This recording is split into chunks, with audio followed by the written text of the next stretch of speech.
Welcome back to my channel. I hope అందరూ బాగున్నారని అనుకుంటున్నాను.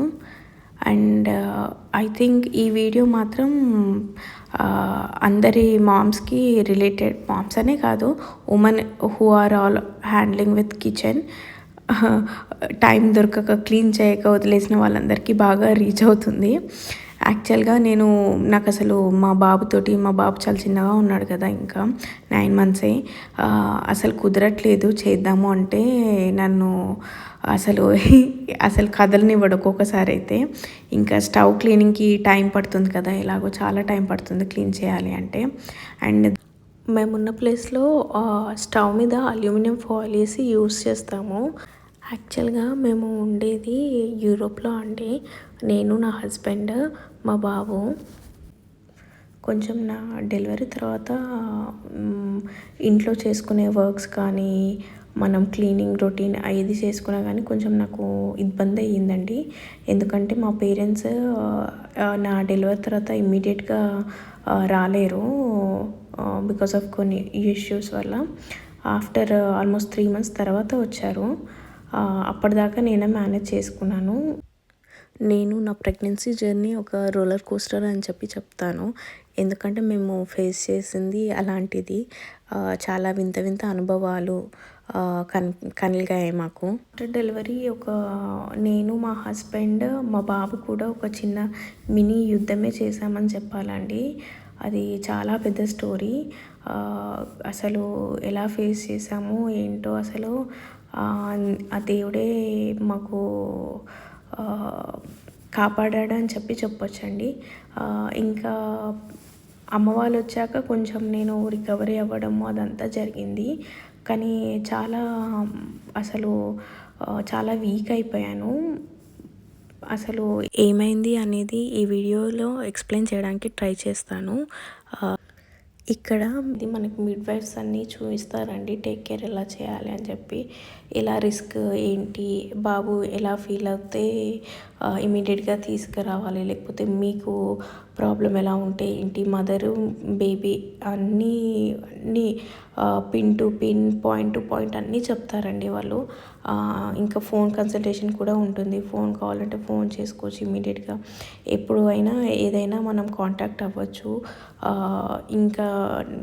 ఇంకా మేము మ్యాక్సిమం అంటే స్టార్టింగ్లో మా అమ్మ వాళ్ళకి నేను వీడియో కాల్ చేసి ఆయిల్ మసాజ్ ఎలా చేయాలి, బాడీ మసాజ్ బేబీకి, ఎందుకంటే డేస్ బేబీ కదా, సో ఫస్ట్ చేసేదాన్ని. తర్వాత నేను ఆన్లైన్లో కొంచెం వీడియోస్ చూసి, ఇంకా మా అక్క పిల్లలకి చేసింది కొంచెం గుర్తుంది. అంటే నేను చేయలేదు, మా అమ్మమ్మ వాళ్ళు, నాయనమ్మ వాళ్ళు చేస్తారు కదా, అలా చూసి నాకు కొంచెం గుర్తుందనమాట, ఐడియా ఉంది. సో ఇది ఇలా చేయాలని చెప్పి, సో మ్యాక్సిమం మొత్తం బాడీ మసాజ్ నేనే చేశాను.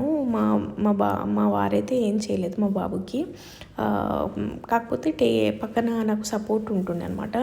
బాతింగ్కి వాటర్ ఇమీడియట్గా తీసుకోవడము, అంటే మనం బాత్ చేపియంగానే బేబీని ఎలా టేక్ కేర్ చేయాలి, ఇమీడియట్గా తుడవడం కానీ అన్నీ ఇంకా ఉండేవారు అనమాట. మా వారైతే నాకు చాలా సపోర్టివ్గా ఉండేవారు. ఇంకా 3 months మాకు అసలు ఎలా గడిచిపోయాయో కూడా మాకు తెలీదు. ఇంకా మాకు అలవాటు కూడా అయిపోయింది. ఇంకా ఓకే, బేబీని టేక్ కేర్ ఇలా చేయాలి, ఇలా చేస్తే ఇలా ఫీల్ అవుతారు, హ్యాపీగా ఫీల్ అవుతారు, ఇలా చేస్తే ఇలా ఏడుస్తారు అన్నమాట. ఎందుకు ఏడుస్తారు అంటే, గ్యాస్ ప్రాబ్లంకి ఎలా ఏడుస్తారు, ఎట్లా అంటే మనం కంగారు పడొద్దు. అంటే డేస్ బేబీ ఏడవంగానే మనం పేరెంట్స్ ఏంటి అంటే అప్పుడే మనం ఫీల్ అయిపోతాం. అంటే అయ్యో ఎందుకు ఏడుస్తుందో ఏంటో అని చెప్పి మనం ఆలోచనలో పడిపోతాం కదా. సో అలా ఏమీ అవ్వకుండా ఎలా చేయాలి ఏంటి అనేది అన్నీ ఎవ్రీథింగ్ ప్రతి ఒక్కటి చెప్తారండి ఇక్కడ మాత్రము. అండ్ ఇంకొకటి ఇక్కడ బెస్ట్ థింగ్ ఏంటి అంటే, మ్యాక్సిమం ఉమెన్స్కి అందరికీ నార్మల్ డెలివరీ అవ్వడానికనే ట్రై చేస్తారు. సిజరీన్ దే వోంట్ సజెస్ట్ అనమాట అసలు.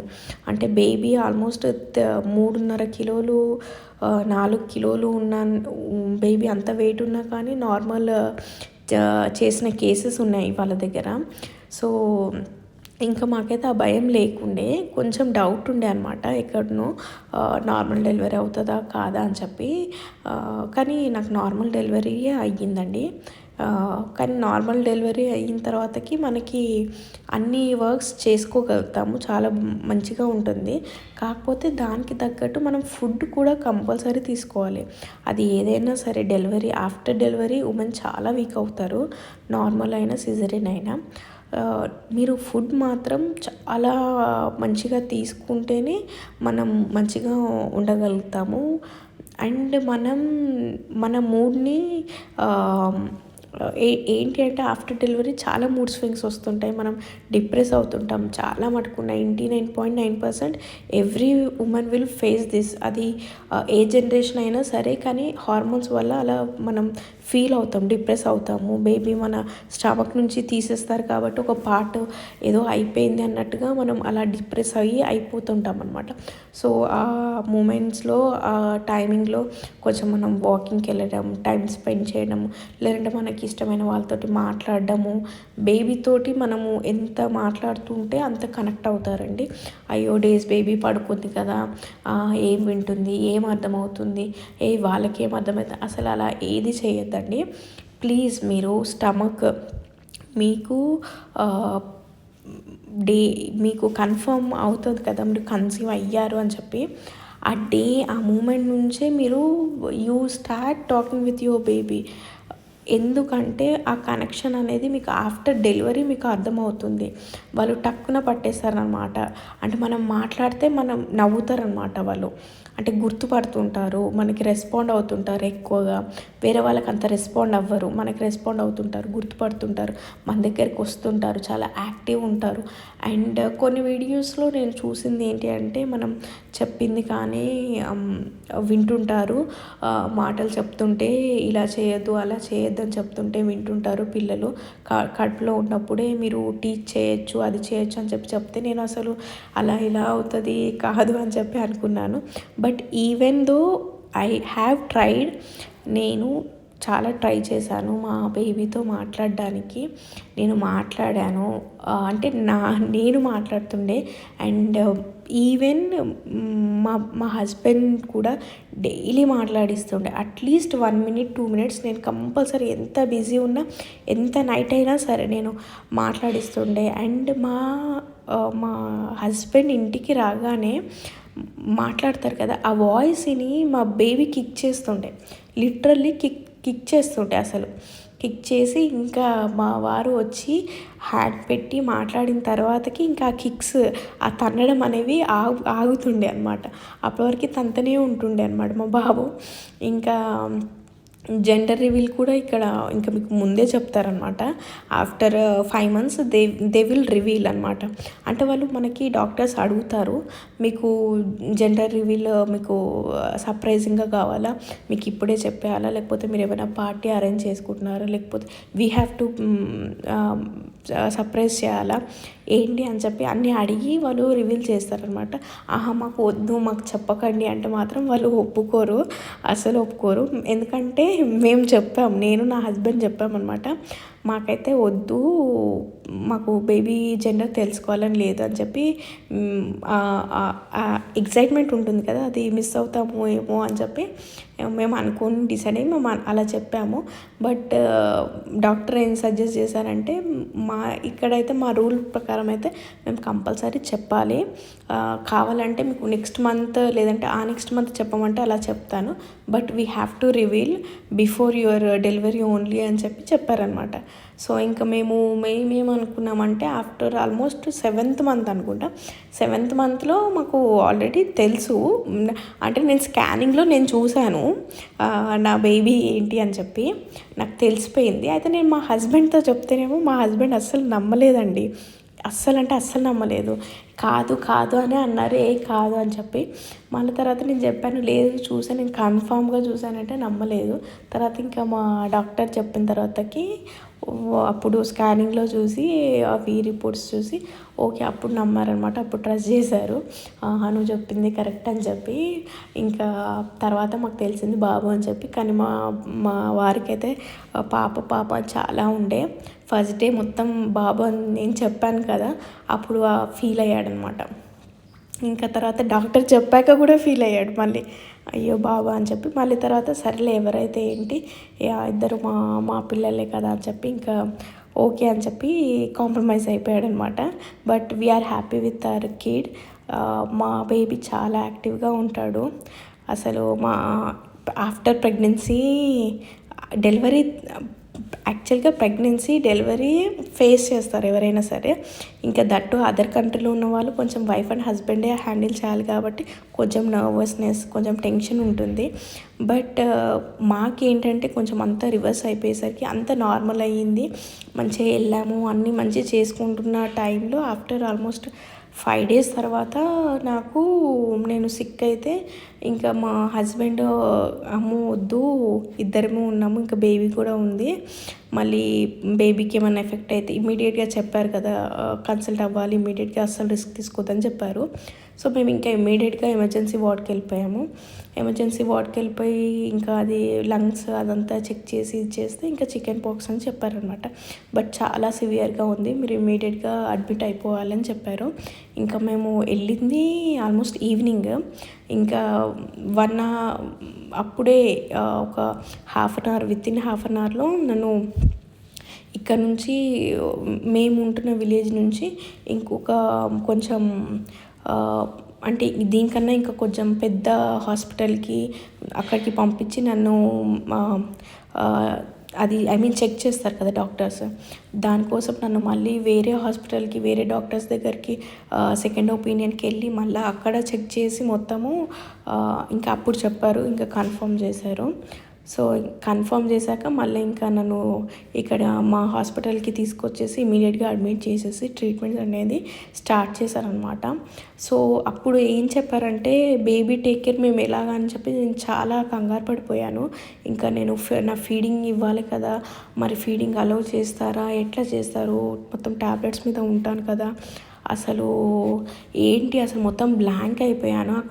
అక్కడ అంటే వేరే మళ్ళీ నాకు సెకండ్ ఒపీనియన్కి డాక్టర్స్ దగ్గరికి పంపాక నన్ను ఇంకా అక్కడ కన్ఫర్మ్ చేశారు. యాక్చువల్గా ఆ పెద్ద హాస్పిటల్లో ఇంకా పెద్ద మా ఊర్లోనే చాలా పెద్ద హాస్పిటల్ ఉంది, ఇంకా దానికన్నా పెద్ద హాస్పిటల్కి సెకండ్ ఒపీనియన్ కోసం, ఎందుకంటే డేస్ బేబీ రిస్క్ తీసుకోవద్దు అని చెప్పి కంపల్సరీ తీసుకోవాలి అని చెప్పి మళ్ళీ అక్కడికి పంపించిన తర్వాత ఇంకా వాళ్ళు అక్కడ కన్ఫర్మ్ చేశారనమాట.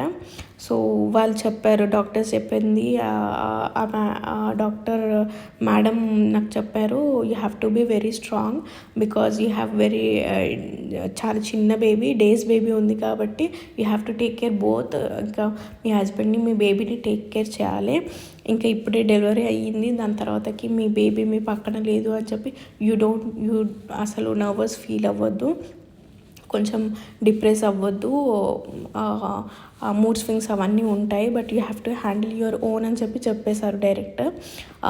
ఇంకా ఇమీడియట్గా నువ్వు అడ్మిట్ అవ్వాల్సి వస్తుంది అంటే నేను చెప్పాను ఆఫ్టర్ 2 days అలా అవుతాను, నా బేబీతో నేను ఉంటానని చెప్పి నేను అడిగాను. బట్ అసలు నన్ను అలో చేయలేదు. ఇంకా నేను రిటర్న్ ఆ రోజు చెక్కింగ్కి అని చెప్పి వచ్చాను కదా హాస్పిటల్లో, చెక్ చేపిద్దాము ఎంతకైనా మంచిదని మా హస్బెండ్ తీసుకొచ్చిన రోజే బేబీని యాక్చువల్గా నా దగ్గర నుంచి తీసేసుకున్నారు వాళ్ళకి డౌట్ వచ్చి. సో చెక్ చేశాక ఇంకా అయ్యో నేను ఇట్లా 2 days ఇట్లా అని చెప్తే అసలు అలో చేయలేదండి. ఇంకా డైరెక్ట్ ఆ హాస్పిటల్ నుంచి వచ్చాక డైరెక్ట్ నాకు ట్రీట్మెంట్ అనేది స్టార్ట్ చేసేసారు.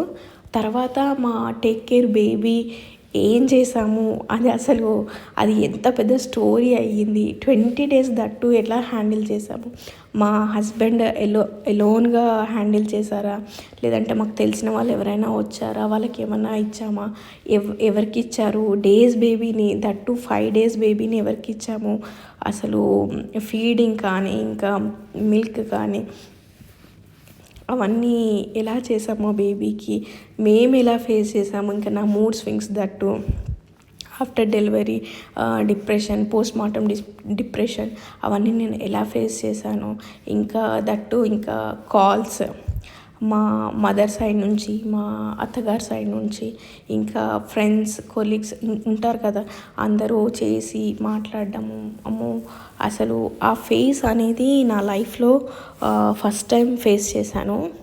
అండ్ ఆ ఫేస్లోనే నేను చాలా వీక్ ఉన్నాను, ఎట్ దట్ సేమ్ టైం చాలా స్ట్రాంగ్ కూడా ఉన్నాను. అంటే మనం డెలివరీ టైంలో ఎలా ఫీల్ అవుతాము అంటే ఇప్పుడు నా బేబీ వస్తుందని చెప్పి హ్యాపీగా ఫీల్ అవుతాము.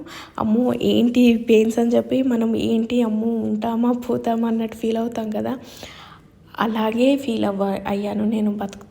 బతకనా అసలు ఏంటి, అసలు లంగ్స్ ఎంత ఎఫెక్ట్ అయ్యాయి, 20 days ఉండాల్సిన అవసరం ఏంటి, అంత ఎమర్జెన్సీగా మా బేబీని ఎందుకు నా దగ్గర నుంచి తీసేసుకున్నారు, అసలు ఏంటి అనేది నేను కావాలంటే ఇంకో వీడియో చేస్తాను.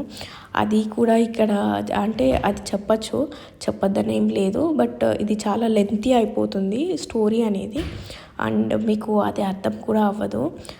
నేను I want to share with you all with my experience after delivery and before delivery, my pregnancy journey also.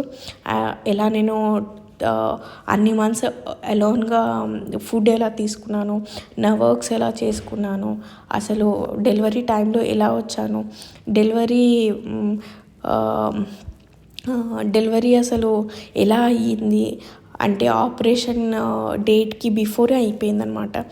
ఎలా అయ్యింది అంటే మాకు వచ్చిన పెయిన్స్ అవే అని చెప్పి ఎలా ఫిక్స్ అయ్యాము, మేమిద్దరం ఎలా డిసైడ్ చేసాము, ఎలా వచ్చాము హాస్పిటల్కి, అదంతా పెద్ద ఏం చెప్తారు, అదంతా పెద్ద ఒక ఎక్స్పీరియన్స్ లాగా, అదొక పెద్ద journey. Those are all beautiful moments in my life యాక్చువల్గా. After delivery so beautiful moments అసలు.